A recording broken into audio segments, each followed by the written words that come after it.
So, Kenice, thank you for joining us. I would love to hear why you feel it is so important for the federal government to engage with small businesses, especially in areas like zero trust. Absolutely. So thank you for just the camaraderie and hearing all the successes and the pain points that I've heard from a number of federal agencies today. I'll tell you, last year, the federal government spent over $175 billion on small businesses. So when I hear some of the pain points that you all are faced with, things like lack of governance, lack of visibility, challenges and requirements mapping and gathering, you have all the smart folks in the room, the subject matter experts in architecture, engineering, and some of that. But when it comes to the end-to-end approach for program management, small businesses bring that and fill that void and fill that gap.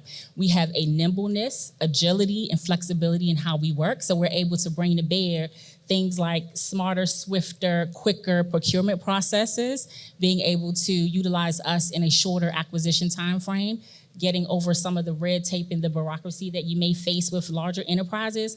You're able to get to small businesses much quicker to solve some of the complex problems that the federal government has. So that's a huge draw for us. And then, of course, we bring years of expertise and government experience as well to bear to help shape some of those programmatic concerns as well.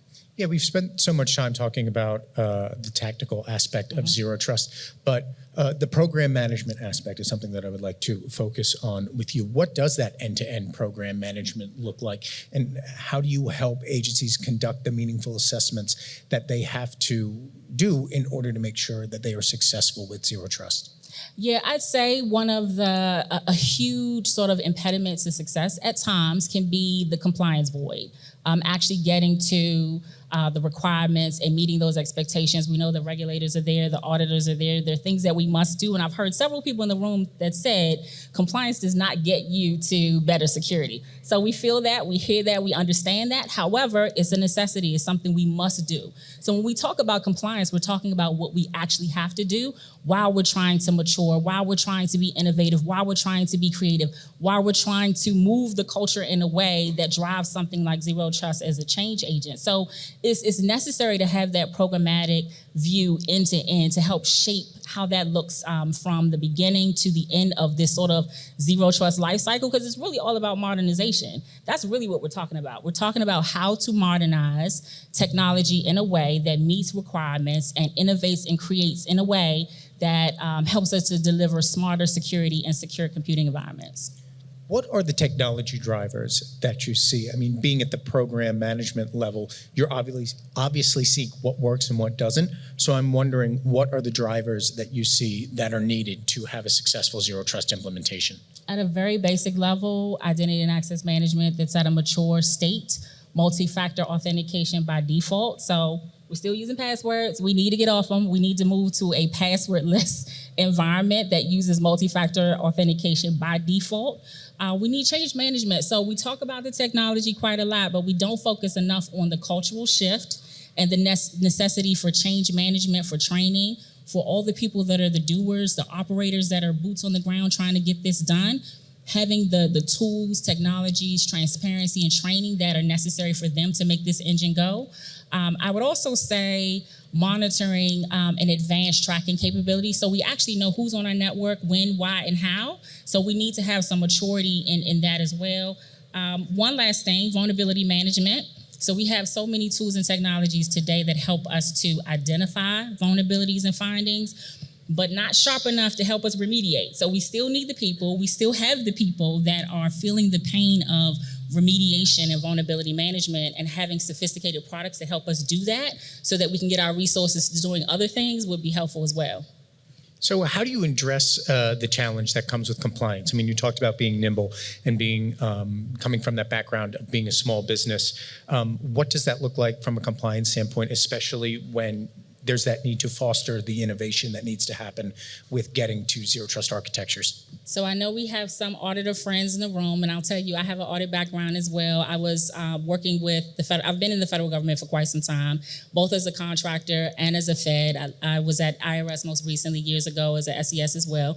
So I understand the pain of the audit scrutiny and the compliance requirements and that sort of thing, but it's important for us as technologists to get ahead of it. We need to be meeting with the auditors saying, hey, I have this AI product, I'm bringing it into the environment, it's going to solve this business challenge and this business problem for me. Here's some of the pain points. We need to get ahead of the regulation.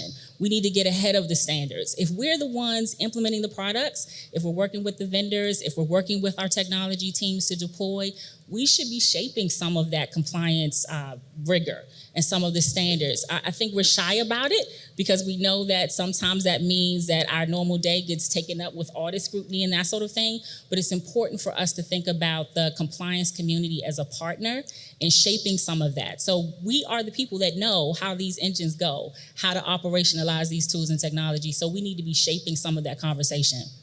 So how can partnerships between the federal government and small businesses really be a reflection of what needs to happen on a public-private partnership level when it comes to cybersecurity? Yeah, I think there's so much that we can learn from these small but mighty organizations like my own. We know that there's instances where larger enterprises are partnering more with small enterprises and the like. I think the biggest thing for us as a community is sharing of information, figuring out how to get past the red tape so that we can actually share meaningful information about what's working, what's not, what tools and technologies are working well. One of the things that's really important for organizations today is to really look at their current inventories, figure out what products and services and technologies work. A small business can help you shape that before you start buying, and not to dig on any of the vendors in the room because there's a space for all of us, but it's important for us to partner with the small businesses and the government to say, where can you utilize your products that you have today and make them go a little bit better, configure them smarter, utilize them to their full potential, and also buy my product that's going to help you get there and mature even more.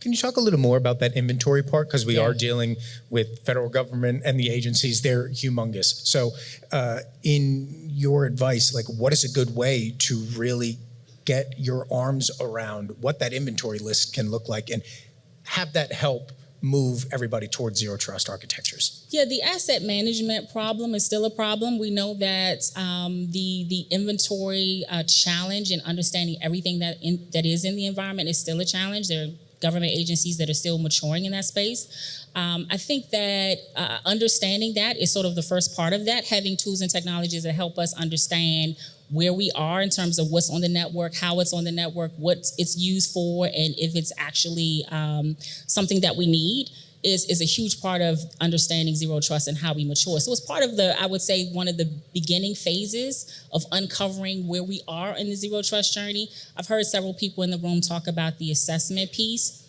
Part of the assessment is understanding the inventory, what we have, what's actually working, is it being utilized to its full ability? And then also looking at the vendors that can help, I would say, identify some of those gaps and recommendations to move the maturity forward. In our final minute, I'm wondering more about the nimbleness of small businesses. If you could talk more about, from your experience, being small and being nimble, how that has really been a force multiplier when it comes to helping agencies move towards zero trust.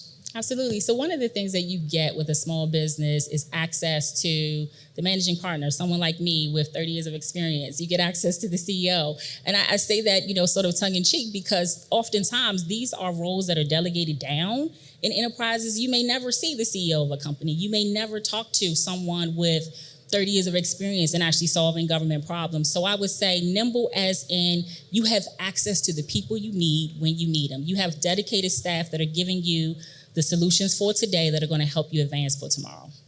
Great. Kenice, thank you so much. Really appreciate the conversation.